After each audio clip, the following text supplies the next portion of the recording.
Here goes nothing, guys. It's Friday afternoon. The pro teams are locked and loaded. And for me, I've set a challenge. I've dropped down the gauntlet and I've said I'm going to go on a 15 win streak this weekend playing Sorare Rivals. By going on win streaks, we unlock prizes and rewards like mystery signed jerseys, in-game items and cards and all that other good stuff, as you guys know. But for me, Sorare Rivals is the game for football fans that are actually watching the game, which is me, and that's everything that I'm all about here on the channel. So this feels like the perfect challenge, the perfect gauntlet for me to try and run down over this weekend. I've got a strategy laid out, the games I'm going to be targeting. We've got two games on Friday night, Frankfurt at home to Mainz and Lyon at home to Rennes. These are two games I feel comfortable enough that I'll be able to read the starting lineups and trying to make the best five possible to get my Friday night off to a bit of a head start before Saturday. So on Saturday, we have a bumper day, starting off with Real Sociedad playing Rayo Vallecano. We've got Celtic at home to Ross County. I'm going to get involved in Stuttgart at home to Leipzig, as well as the big games at 5 o'clock. Bayern Leverkusen against Borussia Mönchengladbach. Barcelona against Villarreal. Before on Saturday night, we've got AC Milan against Bologna.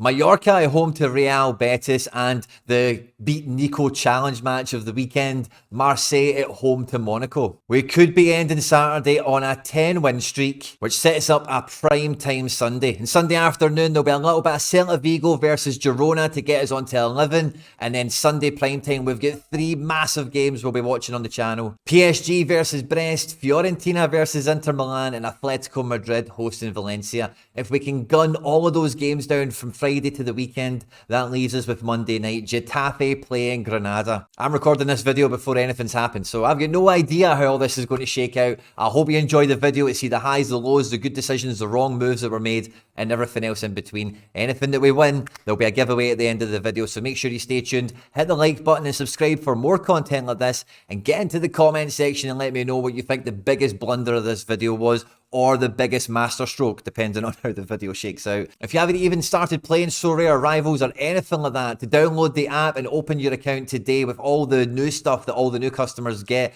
click on the link that's in the description of this video. And if you get stuck, if you've got any questions, jump into the comment section of the video and I'll come and sort you out. Thanks to everyone that joined the Friday Night Blitz. It got the weekend off to a fantastic start. The Frankfurt Mainz game was set up on a knife edge. We did it in the preview. We didn't suspect there was going to be that many decisive actions, and it was going to be an all-common affair for me. So it was going to be about captain choices and tactics, and that was ultimately not what made the difference. It was the 5 men selected. I had the same captain. We had different tactics, but he outscored me on the tactics, and I managed to still beat him by a clean 10 points because I scooped up the high-scoring player of the game, and he did not. I wasn't originally planning on entering the Cagliari-Torino match, and I think we were very cautious at the outset of running this gauntlet, the road to glory, of being careful of not biting off more than we can chew. But when I seen the lineups come out for both these teams, I just felt, you know what?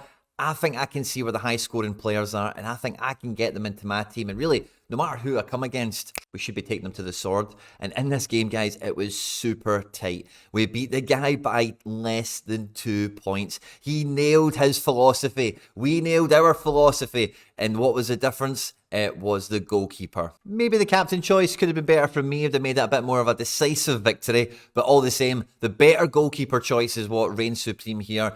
And Friday night, we're on 2 in a row. The third game we had lined up was Lyon at home to Rennes. And this was a match I thought we should be targeting this. There's a lot of good SO5 scorers. And if you can build a good enough combination, again, for me, in this one, I will probably, well, I don't need to be entering all commons. Maybe I pick a card. But this is a team that, you know, finding 1 or 2 of the top scorers in the match is probably all that's required. And sadly, this is a match that we lost by 19 points. And I think it was really the tactics that was the difference overall. I never even got to scoring, and he got up to 20 points on his, and he beat me by the 19. So me having 1 super rare versus this guy having 1 limited didn't do absolutely anything at all. He nailed his captain choice. And although I do feel that I've picked a better team than this guy, with Baptiste Santa Maria reigning in a huge score there, that's what's made the difference for him, and the streak was broken. Now, we had 10 games lined up for the Saturday, and I felt the Real Sociedad game should have been an easy victory for me. I've got some cards, the fixture looked pretty good, and seeing how the scores have dropped out here,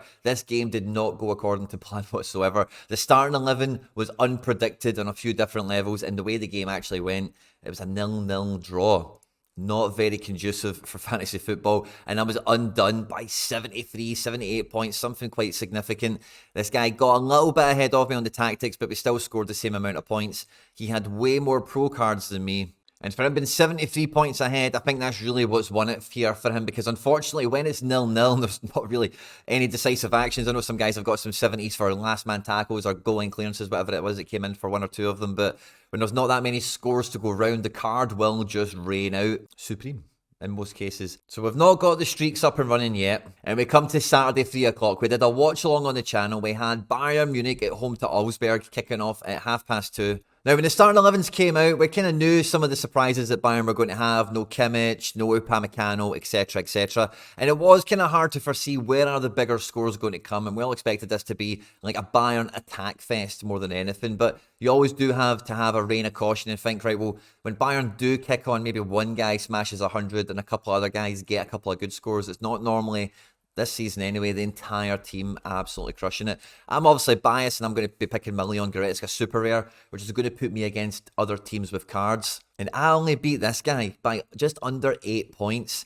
My captain Leon Goretzka obviously did great getting his decisive action, but I didn't get any Joe Gabarito points. This guy went Joe Gabarito as well, and he didn't make the Goretzka mistake that I made, and he picked Musiala, someone much better fitted to that tactic, and him by himself essentially crushed it and scooped up an extra 40 points on that. So touche to him. We picked 3 of the same players, and we did make a different captain. But ultimately, I've won this by a squeaker by 8 points. This guy's done great on his tactics.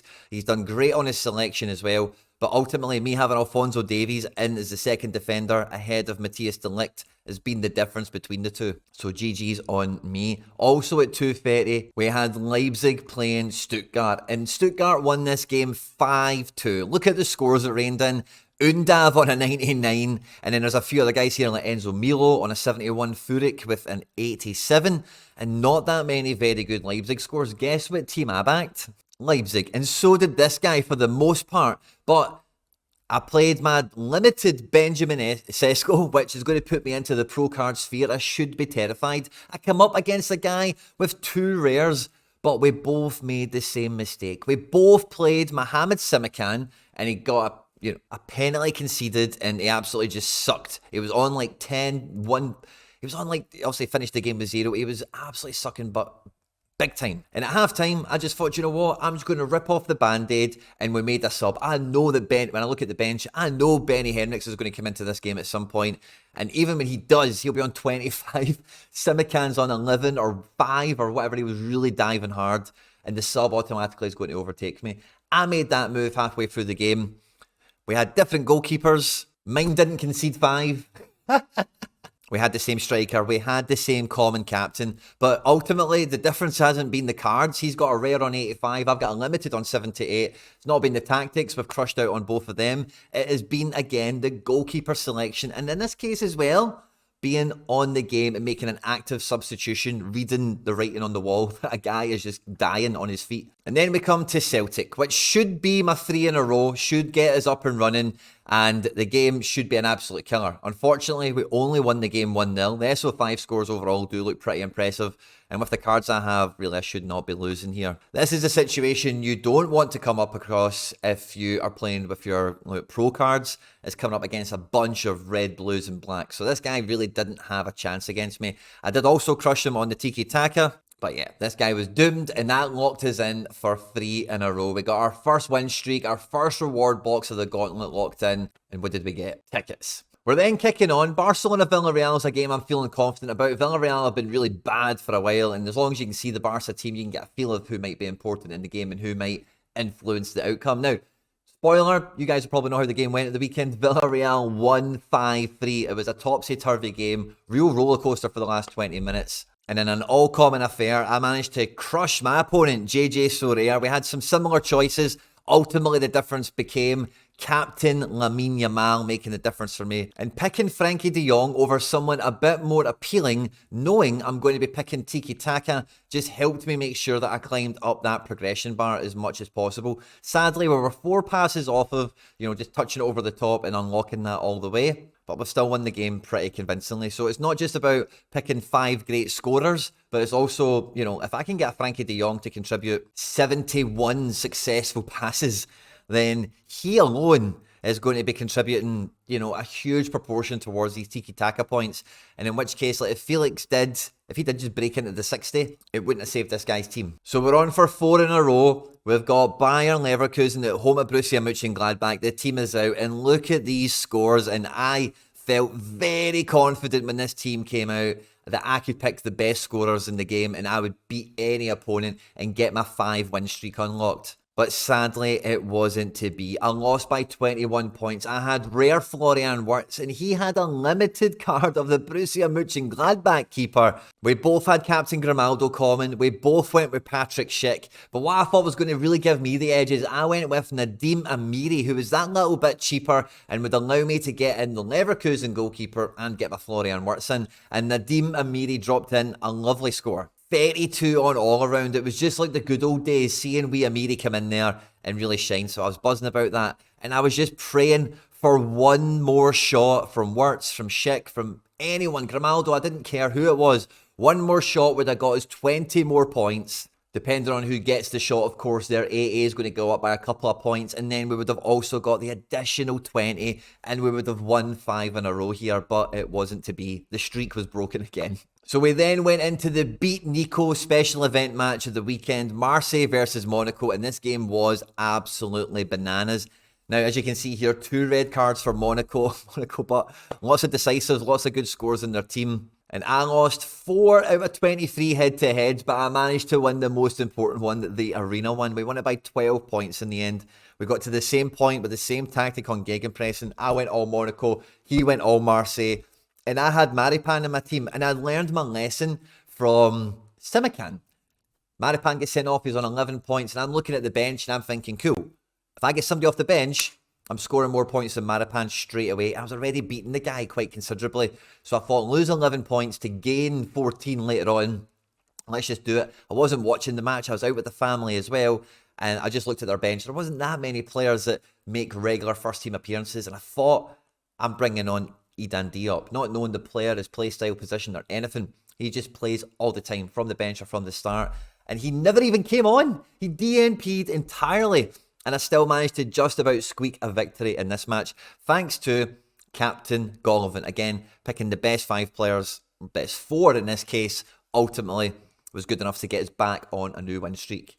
We then had Betis beat Mallorca 1-0 in a game that was not that exciting to watch, but kind of special. We had a good performance again from Isco. Fekir get a decisive, but the goal from Altamira, and Altamira's a card, unfortunately, I was trying to get very, very early on. Getafe, youth product, Betis sniped him in the summer. Scored a nice goal, would get his Betis career up and going. We've won this game at an absolute canter. I had rare Fekir, he had the limited. He had the limited goalkeeper button, I had a common. He should have done better than me, but no. For some reason, he picked Samu Costa of Mallorca. And I picked Luis Henrique of Real Betis. And using those types of players to get much higher on the gegenpressing progression bar than this guy did was probably the difference overall. He had 2 cards, I only had 1. He should have beat me. But knowing the tactics and picking the right personnel for the tactics gets us 2 in a row. Now, when the Girona match comes up, again, similar to Celtic, I'm thinking this should be an easy victory. I've got big, powerful, lots of colours of cards, and as long as the team comes out, I should be fine. But the team comes out, and a lot of my big, powerful cards aren't starting. I only play 2 of them, but we complete the tiki-taka against a guy that's playing Park the Bus and playing a Starfelt and all the rest of it, but we absolutely crush him. 1-0 victory. We get a good performance from Yangel Savio, Alias Garcia. All the guys do good, and we're up to 3 in a row. But then comes Borussia Dortmund, who we did very, very well with last week. The team sheets were out. I felt, yeah, I can probably predict how some of this is going to go. I had a bit of a dilemma between going with Maatsen or going with like a Schlotterbeck and a few other different, the defence gave me a lot of food for thought, but the rest of the positions I felt were easy enough to select from. I ended up losing this match, and it broke the streak again by 80 points. The guy absolutely crushed me. He had Fulkrug and Malin, and as soon as they got the goal early on, it was kind of game over from there. I also had Schlotterbeck, and Schlotterbeck had an absolute nightmare of a game. And again, with the substitutions I've made already, I know if I can unlock the substitute here, I might be able to overtake this guy. Because I've got Munayer. Munayer can outscore Schlotterbeck. We've got the same goalkeeper. We've both got Sabitzer. The difference was the final 2 spots. So if I could get Schlotterbeck out and get someone off the bench who would be decisive, then I thought I could get back into it, which Bino Gittins did do. But sadly, Captain Sancho didn't deliver. And this guy creamed out on his gegenpress, and he went all the way to the top on it. And he absolutely wiped the floor with me. GG's to that guy. So a few of these games where I've not felt as confident, I'm not actually watching on TV, like the Marseille game, which I just got away with, and then the Dortmund game. So coming back to winning this, to getting the streak back up and going, I wanted to make sure it was going to be a game I knew a lot about or I was going to be watching. And the next one on the run was going to be Sevilla Osasuna. The teams came out. Nothing that exciting about either team, but I know Osasuna are a very resolute defensive outfit, so I just went to go with all their defensive players, captain their goalkeeper, and park the bus and just play the odds that way. And it absolutely screamed in. Absolutely no decisives in this game for either of me or Cluck52 here, but I just knew the right guys to pick for the clearances, and I captained the goalkeeper. Now, I wasn't going to play Fiorentina versus Inter Milan because in the projections for the weekend, I wasn't going to touch it. I wasn't too sure how certain it would be. But when the team sheet came out, I thought, do you know what? I fancy my chances in this one. I think this is going to be Fiorentina at home. This could be a good game to mix the team up. You know, some Fiorentina, some Inter cards, and just try and be quite sterile to the match and think who's going to be the best scoring players in each position. We were live on Sunday primetime for this, me, and we had a full SO5 list out of guests for it. I'll link that stream at the end of this video in case you want to catch it. It was a good laugh with me and all the guests. We watched the games and stuff, but we're talking about rivals and strategy the whole time. It's a good listen if you didn't catch us when we were on. And I won this game just by 22 points, and it was the tactics that made the difference. I had a rare, he had a super rare. I mixed my team up a little bit. I went for Pavard, who was the good option. I went with Lautaro, who was the obvious option. And I tried to go different on the goalkeeper. I thought the Fiorentina keeper might have scored a better game than Sommer, depending on how the game shook out. I was wrong on that front, but the tactics just about saved me, and we kept the run alive. Now, there was a lot of discussion on this on Sunday primetime for the best way to attack the PSG game. And I said to all the guys on the stream, at the end of this game, who is going to be the 3 highest scoring players? Because in a game like this, you need those guys, because everyone's going to be picking PSG, everyone's going to be picking Mbappe and Donnarumma and whatever else makes sense for the team. And if you don't get the 3 best scorers, you're probably screwed, especially if you're playing all commons and that's the way that kind of game goes. Now, I'm not too sure I entirely nailed the remit, but I do feel that I nailed the tactics significantly enough. Me and this guy were paired up, dead ringers exactly. The only difference was I went for Walter Zaire-Emery, who was playing at right back, but, you know, inverted and all that kind of stuff. And he went for Vitinha, who was starting in midfield. And with me going Joga Bonito, I'm always thinking about Zaire-Emery when I've got that Musiala experience from the Bayern Munich game. So I'm thinking Zaire-Emery and Musiala, they're very similar players in my mind. So I thought, no, I'm going to take Zaire-Emery and I'm going to go Joga Bonito. Bradley Barcola was the one that really stole the show on this, as well as Kylian Mbappe. So we're back to 3 in a row. We've won 3 matches in a row, and the final game on Sunday primetime was Atletico Madrid hosting Valencia. And these are the sort of scores maybe people expected to see in the PSG game, or maybe some of the other matches we've seen over the weekend. But it was Atleti ruling the world on this one. A huge scoring game for it only being 2-0, right enough, you know. And this was always going to be a one of, you know, people are going to have Griezmann. Probably the goalkeepers will be a funny selection choice. We said that in the preview. But outside of that, it's kind of anyone's game. It's about picking the right players. I went with my bias. I went Captain Memphis Depay. Of course I did. And he outscored Captain Griezmann. We both had the Savage. We both had Oblak. And he went, and this is why I want to play against people with pro cards. It backfired against me with the Santa Maria because he kicked ass for that guy. But this is why I want to play against pro cards, because this guy picked Christian Mosquera over picking any common player. He could have picked common Koke, common Depay, common Lino, common DePaul, anyone within the cap, obviously. But he went with his own guy rather than that. He did rinse the tiki-taka, so fair play to him. I didn't quite boss out on the all-out attack. And ultimately, I only won this by 20 points. The main place to identify that is maybe the difference in the Oblaks.